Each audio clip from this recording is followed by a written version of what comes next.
வணக்கம். உண்மை செய்திகளுக்கு உங்களை வரவேற்கிறோம். தமிழ்நாடு ஓய்வு பெற்ற பொறியாளர் சங்கம் நெல்லை மண்டல கூட்டம் நெல்லை மண்டல செயலாளர் பொறியாளர் ஜி பன்னீர்செல்வம் தலைமையில் நடைபெற்றது. இக்கூட்டத்தில் பொதுச் செயலாளர் வள்ளிராஜன், பொதுப் பொருளாளர் மணிவாசகன் ஆகியோர் சிறப்புரையாற்றினார்கள். காஞ்சி மண்டல செயலர் கோமதிநாதன் வரவேற்புரையாற்றினார்.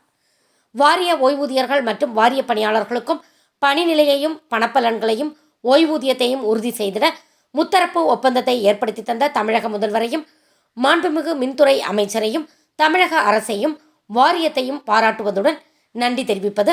தமிழ்நாடு மின்சார வாரிய ஓய்வு பெற்ற பணியாளர்களுக்கு ஓய்வூதியம் 70 வயதுக்கு மேல் 10 விழுக்காடும் 80 வயதுக்கு மேல் 10 விழுக்காடும் உயர்த்தி வழங்கிட வேண்டும். தமிழ்நாடு மின்சார வாரியத்தில் 1/4/2003க்கு பின் பணியில் சேர்ந்த பணியாளர்களுக்கும் பழைய ஓய்வூதிய திட்டத்தை அமுல்படுத்த வேண்டும் உள்ளிட்ட தீர்மானங்கள் நிறைவேற்றப்பட்டன.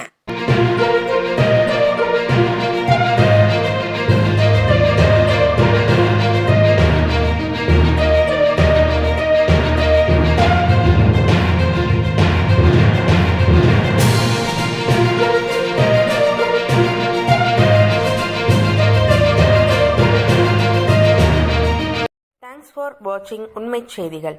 நெல்லை செய்திகளை உடனுக்குடன் தெரிந்து கொள்ள சேனலை சப்ஸ்கிரைப் பண்ணுங்க, லைக் பண்ணுங்க, ஷேர் பண்ணுங்க.